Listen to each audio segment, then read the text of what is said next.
a cada dia, nós temos estudado um tema dessa revista que tem como título Primeiro Deus, Família, Fiéis até o Fim, né? E aqui nós podemos, a cada dia na nossa casa, ler, ouvir.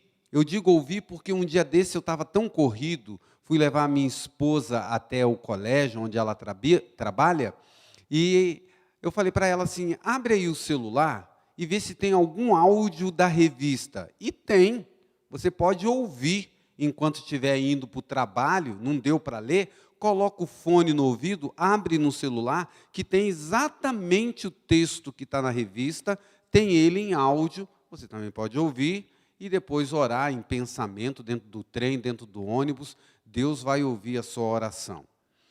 No dia de hoje, 24 de fevereiro, nós estamos falando sobre o tema muito melindroso, difícil, que às vezes a gente não quer ouvir, mas que tem a ver com a família. Eu estava falando para vocês que ontem eu fiquei muito triste com a notícia de um amigo meu que está se separando. E um casal assim que a gente nunca imaginava que ia se separar. Isso é muito triste. E dentre os motivos que podem levar um casal a se separar, um deles está a questão financeira, dinheiro. Isso pode dar briga entre os casais? O que vocês acham, vocês que estão aqui presentes? Pode dar muito litígio, muita briga, muita discussão, a questão das finanças. Ou quando tem dinheiro demais ou a falta dele. Irmãos, as duas situações podem trazer problema. A pessoa ter muito dinheiro ou ter pouco dinheiro. Porque administrar as finanças não é fácil.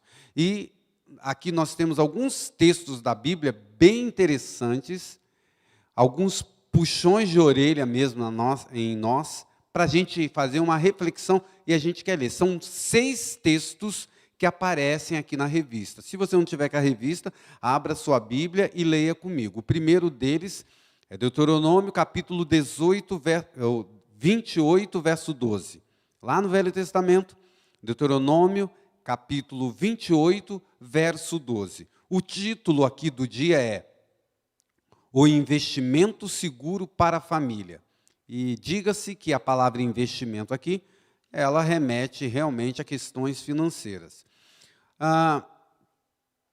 Aqui está o texto de Deuteronômio 28, 12, a última parte aqui, que diz assim, vocês emprestarão a muitas nações, porém não tomarão emprestados. Deus falando aqui à nação de Israel, dizendo que eles seriam tão abençoados que não precisaria pegar nada emprestado com ninguém.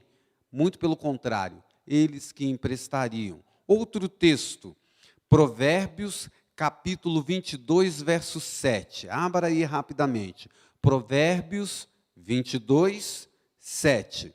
O rico domina sobre o pobre, e o que pede emprestado é servo de quem empresta. Eu não sei se você já passou pela experiência de ter que pegar dinheiro emprestado, ou no banco, ou de amigos, ou pior, de agiota. Eu já encontrei pessoas desesperadas porque tomaram emprestado ou pegaram dinheiro emprestado de pessoas que cobravam juros abusivos, os chamados agiotas. E para pagar é um problema.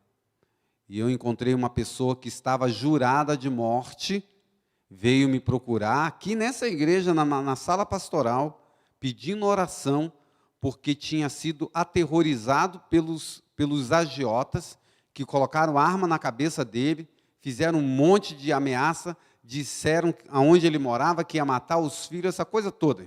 Isso é real e acontece mesmo. E aqui tem esse texto aqui para a gente lembrar, né? Provérbios 22, 7, o rico domina sobre o pobre, e o que toma emprestado é servo de quem empresta. Outro verso aqui para a gente pensar, Eclesiastes capítulo 10, 18. Por causa da preguiça Vamos esperar acender a luz. Obrigado. Porque é difícil, né, irmão? Uma pessoa escura como eu, um negão como eu, com a luz apagada, ninguém vai ver nada aí em casa, né? Melhor deixar aceso aí. Vamos lá. Eclesiastes 10, verso 18. Por causa da preguiça, o teto desaba, e por causa dos braços cruzados, a casa tem goteira. Olha que texto interessante de Provérbios, né? Fala também sobre a questão da prosperidade no caminho do preguiçoso. Outro verso, vamos lá ler os versos aqui.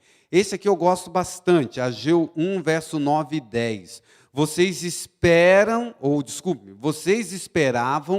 que fosse muito, mas o que veio foi pouco. E esse pouco, quando levaram a casa, eu o dissipei com um sopro. E por quê?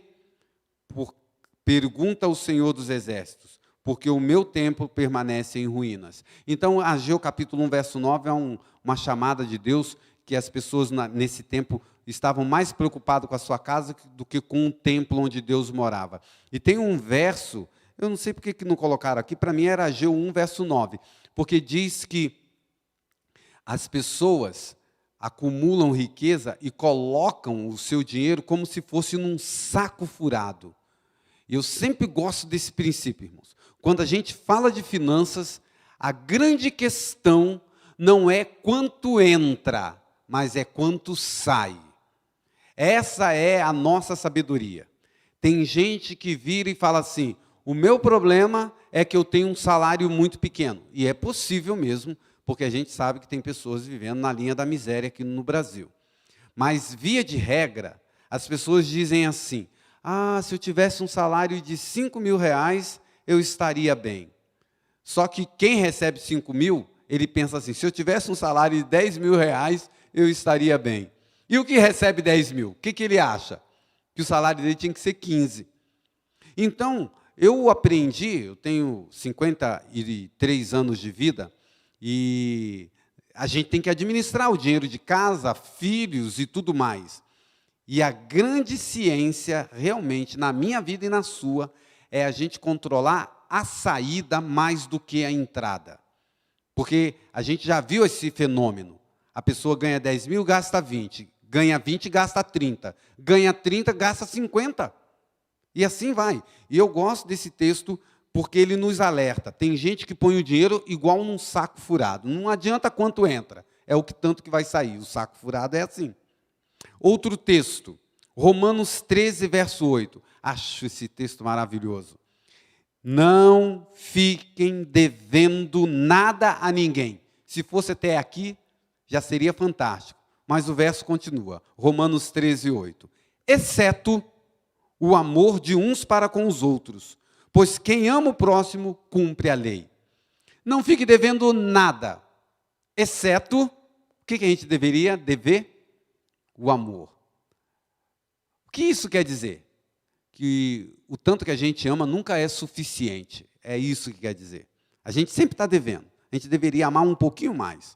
Eu acho bonito, tem algumas famílias que usam um jargão muito interessante, que a mãe ou o filho, vira para a mãe e fala assim, mãe, eu te amo. Aí a mãe responde assim, mas eu te amo mais. Já viram isso? Mas eu te amo mais. E aqui vem essa questão. Não deva nada a ninguém, exceto o amor. Ame e fique sempre com aquela sensação, eu poderia amar mais um pouco. Outro texto, vamos ler aqui o texto bíblico, agora vem 1 Timóteo 6, do 6 ao 10. Esse texto também eu acho maravilhoso nesse aconselhamento sobre como deveria ser a vida do cristão em relação à finança. Leia comigo, 1 Timóteo 6, versos de 6 a 10, o apóstolo Paulo diz assim, de fato, grande fonte de lucro é a piedade com o contentamento, porque nada trouxemos para o mundo, nem coisa alguma podemos levar dele. Você lembra daquela frase de Jó, quando ele perdeu tudo? Parece essa frase de uma outra forma. Ele diz assim, nu eu nasci, e se Deus quer que eu morra nu, sem nada, Louvado seja o nome de Deus. E aqui Paulo está usando a mesma ideia. Ele diz assim, nós não trouxemos nada quando nascemos, e também não vamos levar nada quando morremos. Tendo sustento, eu sublinhei aqui na minha apostila, tendo sustento e com que nos vestir, estejamos contentes. Contentamento. Por que a gente não consegue viver essa frase deste verso? Por que a gente sempre quer mais? Eu quero mais, você quer mais? Tendo sustento e com que se vestir, que a gente fique contente. Mas a gente tem inveja, né? Aqui para frente tem uma lição, aqui um texto de Ellen White, que ela fala sobre isso, sobre a cobiça. E um dos 10 mandamentos diz que a gente não deveria cobiçar a mulher do próximo, a casa do próximo, o carro do próximo. E a gente sempre quer, olha para a casa do vizinho, olha para o sofá, olha para isso, olha para aquilo. E a gente sempre, o filho, e às vezes quer até a mulher do vizinho, né? A mulher do vizinho é mais bonita que a minha, é melhor do que a minha, e fica cobiçando até isso. Hoje eu vi de uma pessoa que teve que mudar de trabalho, de lugar, por causa de assédio. Alguém que estava perseguindo ela, perseguindo essa pessoa. Então veja, irmãos, a lei do contentamento. Eu fico sempre pensando nesse texto. Será que eu sou contente com aquilo que Deus me deu? Com a saúde que Ele me deu, com a casa que Ele me deu, com o abrigo que Ele me deu? Talvez eu possa estar falando para alguém aqui presente, ou aqui pela nossa live, né, que está passando por necessidade, que não tem onde morar. Bom, irmãos, mas é possível também que muitos de vocês, irmãos, estão aí na sua casa, sobre o seu teto, e não está contente, não tem contentamento. Mais um verso. Ah, não, o final do verso aqui é muito interessante. Mas os que querem ficar ricos caem em tentação, em armadilhas, em muitos desejos insensatos, nocivos, que levam as pessoas a se afundar na ruína e na perdição. E aí vem outro trecho nestes versos de 6 a 10, muito conhecido, mas muito necessário na nossa vida. Porque o amor ao dinheiro é a raiz de todos os males. E alguns nessa cobiça se desviaram da fé e atormentaram a si mesmo com muitas dores. Esse trecho também é muito conhecido, mas real e que deve ser repetido muitas vezes. O amor ao dinheiro. O amor ao dinheiro é a raiz de todos os males. E a gente sempre repete, né? O dinheiro não é o mal. O amor que a gente tem por ele que é o mal.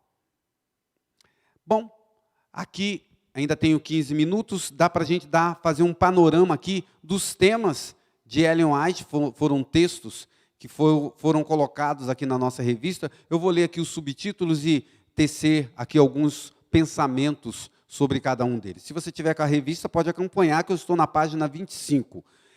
A primeira coisa, em relação ao nosso dinheiro, os nossos bens, e tem aqui reconhecer a soberania de Deus. Reconhecer a soberania de Deus. E aqui são trechos do Espírito de Profecia, e esse que eu vou ler faz parte do trecho do Lar Adventista e do livro Educação.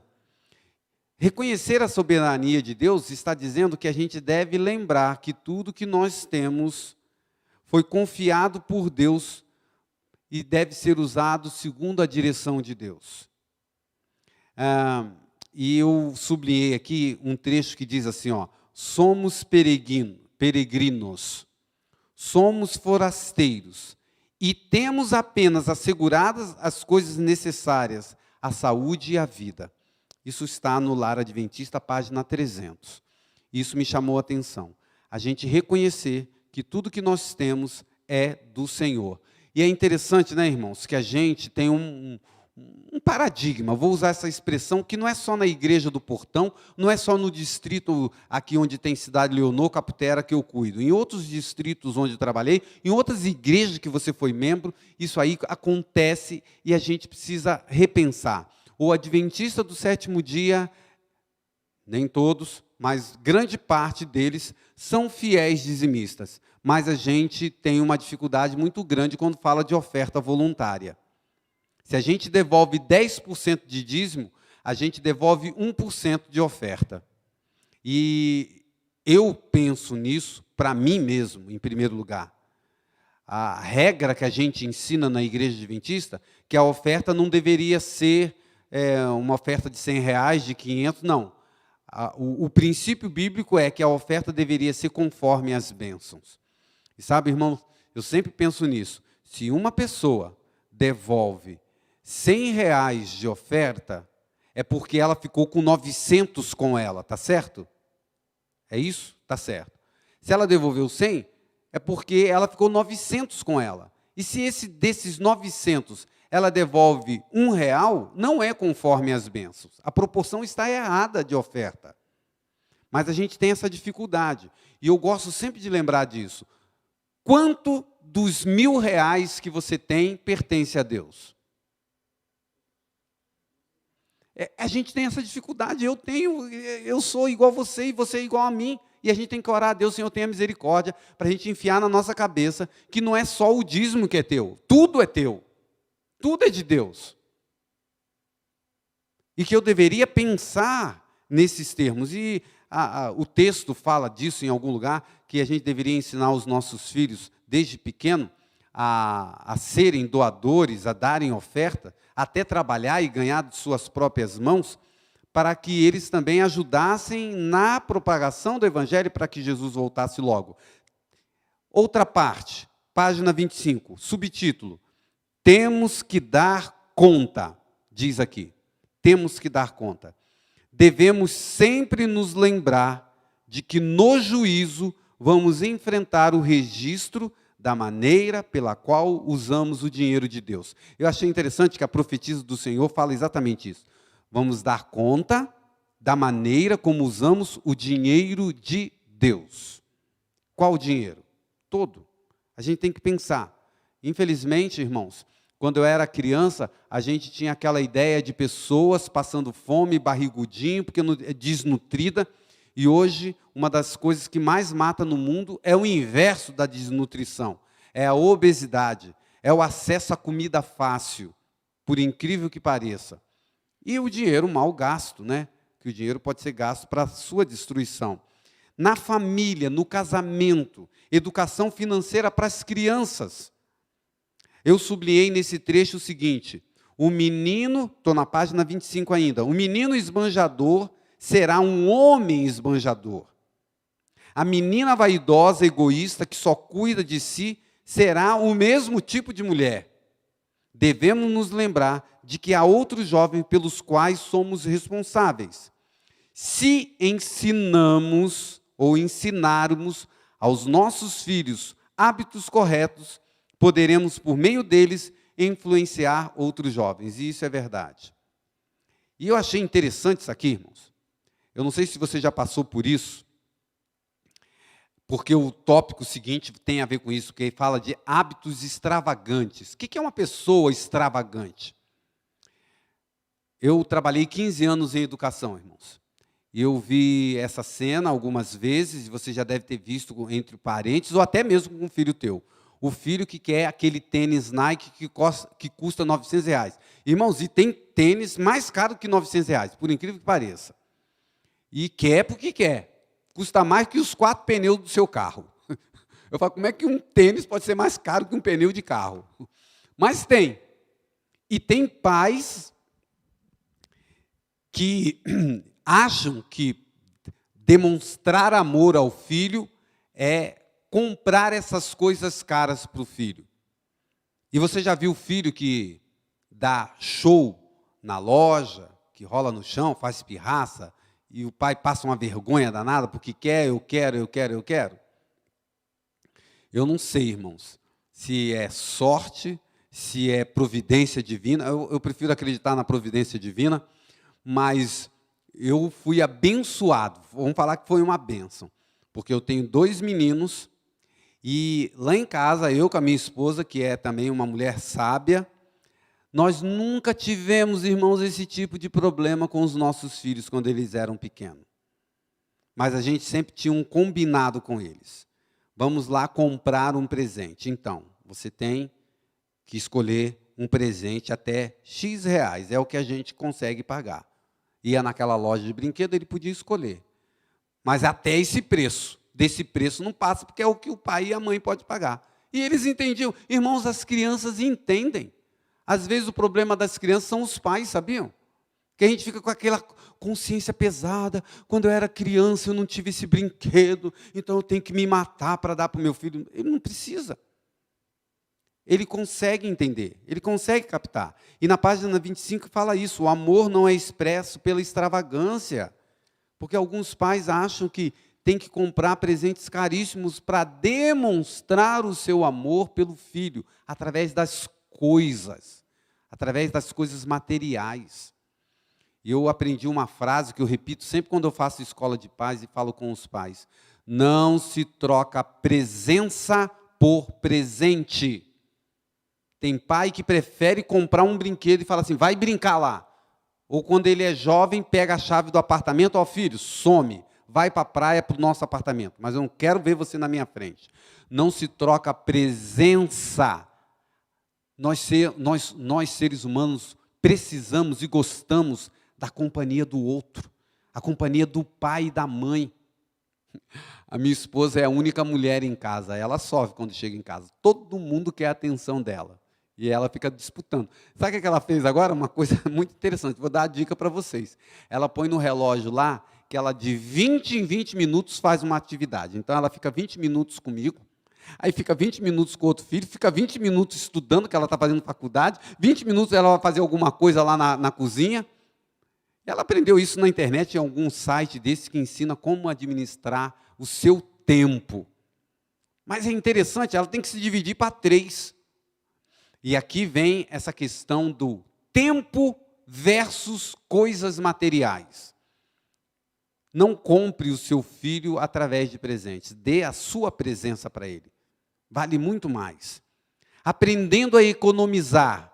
Precisamos precioso tempo e dinheiro. Vou ler aqui o texto, né? A luz que Deus me deu, página 26, aprendendo a economizar. A luz que Deus me deu é de que devemos ter o cuidado de não gastar o nosso precioso tempo e dinheiro de forma imprudente. E eu achei interessante, porque tem uma frase por aí que diz que tempo é dinheiro. E aqui Ellen White usa exatamente essas duas palavras. Tempo e dinheiro. E estão tão atrelados essas duas coisas, né? Tempo é dinheiro. E às vezes a gente desperdiça o tempo e desperdiça o dinheiro. Os pais devem dar aos filhos lições de economia. Agora, eu vou fazer uma pergunta para vocês. Como é que um pai ensina o filho a ser econômico? Aqui tem alguns pais. Tem o André lá atrás. Vocês têm filhos também, né? Como é que a gente ensina um filho a ser econômico? Vocês têm uma ideia? Qual a melhor forma, mais eficaz? Você que está em casa aí, qual seria a melhor técnica para ensinar um filho a ser econômico? Uma só. Não sabe? Sendo econômico. Se você é econômico, o teu filho vai perceber. O modelo, exemplo. Aquela história de faz o que eu falo, mas não faz o que eu faço, também funciona isso aqui. Se o seu filho vê que você é um esbanjador, gastão, mão aberta, se faz dívida, ele está observando, irmãos. E sabe o que ele está fazendo? Ele está aprendendo. A melhor lição de economia que você pode dar para o seu filho é ser econômico, é viver uma vida simples. Ele vai estar observando e ele vai ter a tendência de imitar. Lições sobre o valor do dinheiro. Não devem sentir satisfeitas, eu estou lendo a página 26, melhor dizendo, quase no meio aqui. Não devem sentir-se satisfeitas em tomar o dinheiro. Eu achei isso aqui tão interessante. Aqui está falando das crianças. E eu fiquei pensando em mim e estou pensando em você agora. Ellen White diz que quando o pai pega o dinheiro dele, pai, e dá para o filho, para esse filho colocar na salva, sabe o que acontece? essa última parte aqui que eu estou lendo, eu nunca tinha prestado atenção nisso. Os meus filhos já estão com 21 anos, perdi tempo. Mas olha a lição que ela diz aqui. Os pais não devem sentir-se, desculpe, as crianças aqui no caso, não devem sentir-se satisfeitas em tomar o dinheiro do pai ou da mãe, depositá-lo na salva de oferta, quando o dinheiro não lhes pertence. Devem dizer a si mesmo: oferecerei aquilo que não me custou nada. Que coisa, irmãos. Ellen White, nesse trecho aqui, ela está dizendo que nós, pais, deveríamos dar pequenas lições para os nossos filhos, para que eles merecessem a mesada, merecessem o dinheiro que a gente dá para eles, seja com responsabilidades domésticas. E quando ele fosse dar a sua oferta, que fosse desse dinheiro da mesada dele. E quantas vezes, irmãos, eu mesmo dei e vi isso, aprendi na igreja adventista, que o pai separa um dinheirinho dele, dá na mão da criança e fala assim: filho, põe lá a oferta. Mas aquele dinheiro é do próprio pai. E aí vem essa frase que a profetisa do Senhor disse, que é muito interessante. Será que a criança deveria ter o pensamento na cabeça dele de dizer assim: oferecerei aquilo que não me custou nada? Ou seja, a oferta que a gente dá é um sacrifício. Interessante, né, irmãos? Porque na Bíblia diz que Cristo veio como oferta. E sabe o que ele deu? A própria vida. Ele se ofertou. A palavra oferta deveria remeter a gente a pensar nisso também. Cristo se fez oferta. Ele se deu. E a oferta que a gente dá em forma de dinheiro também faz parte do conceito de que aquilo custou suor, lágrima, trabalho, acordar de madrugada. Bom, finalmente aqui, nessa parte verde aí da nossa lição, na página 26, eu destaquei, ainda tenho aqui para a gente fechar. Diz: a maldição da inatividade, falando sobre os preguiçosos. Deus quer que a gente trabalhe, o trabalho é uma bênção. Fala dos perigos da dívida, e uma frase só que Ellen White diz: devemos fugir da dívida como da lepra. A gente poderia tornar isso hoje, no nosso contexto, devemos fugir da dívida como se foge da AIDS, como se foge do Covid. Não deveríamos ter dívidas, irmãos. Muitos não se educaram de modo a conservar seus gastos dentro do limite de suas entradas. Esse verso eu faço conexão com Ageu 1:9. Olha aqui o que Ellen White diz. Muitos não se educaram a conservar seus gastos dentro do limite da entrada. Lembra? Quanto entra não é tão importante quanto sai. O sai que é o problema. Então, se entra 1.000, sai 2.000, você já está com dívida. Quanto sai? E eu queria dar um conselho, irmãos, uma dica. Use uma planilha do Excel. Faça do seu jeito, mas coloque lá os seus gastos. Coloque lá quanto que você recebe. Coloque as suas contas em dia. Tente fazer essa adequação. Consegue acender a luz? Ok.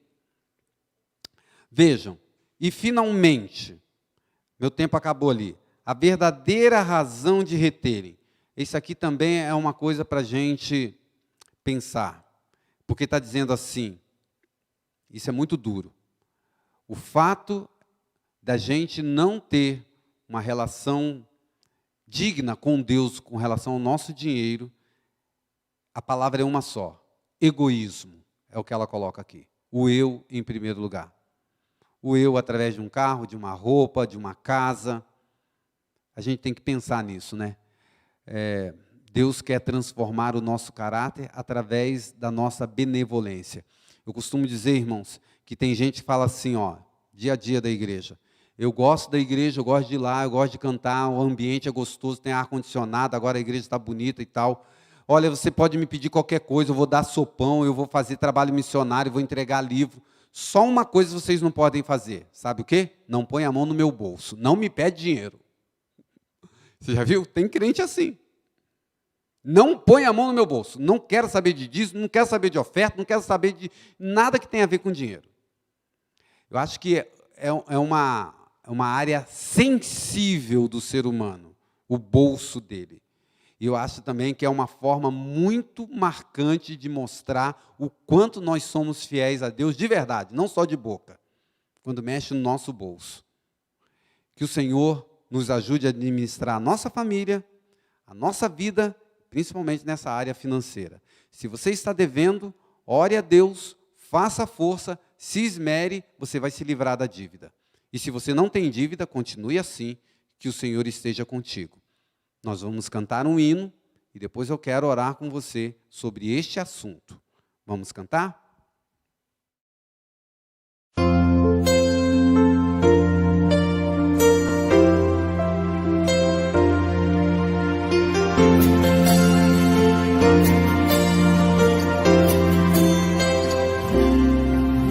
Recebi um novo coração do Pai,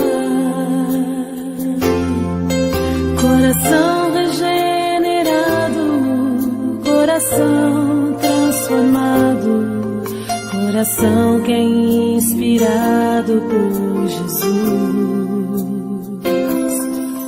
Como fruto deste novo coração, eu declaro a paz de Cristo, te abençoo, meu irmão. Preciosa é a nossa comunhão.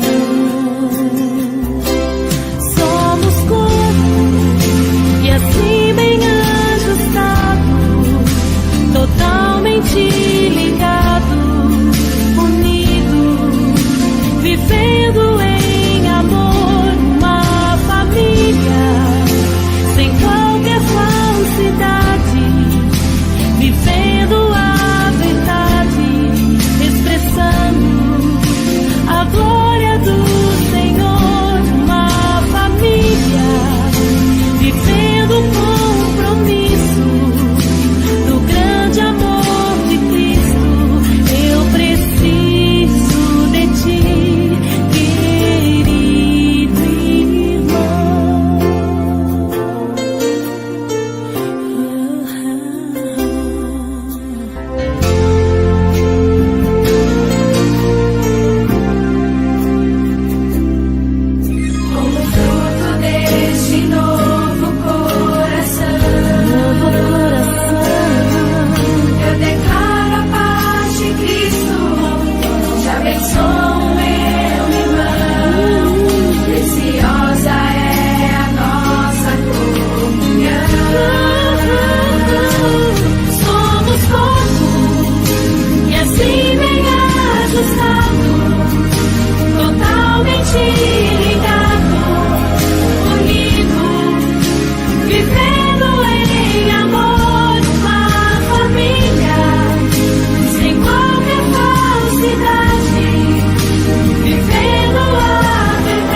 Senhor, nós louvamos o Teu nome pela Tua palavra escrita que nos orienta. A palavra pode e tem o poder de nos transformar. Ao estudar esse tema, nesses 10 dias de oração, eu rogo, Senhor, a favor daqueles que têm dívidas. E é possível que nesta noite, aqui na igreja, através da live, alguém esteja orando comigo e clamando ao Senhor: Senhor, me livra dessas dívidas financeiras. Tem pessoas que têm dívidas na área das emoções, mas a tua palavra diz que nós deveríamos, Senhor, só dever uma coisa: o amor ao nosso semelhante. Por favor, cuida das famílias desta igreja, as quais o Senhor me deu a responsabilidade de orar, de cuidar, de visitar. Cuida, Senhor, dos casamentos, que os casais mantenham os seus votos de fidelidade. Amanhã continuaremos estudando até chegar no sábado, quando terminaremos com jejum e mais oração. Mantenha, Senhor, a cada um de nós neste foco.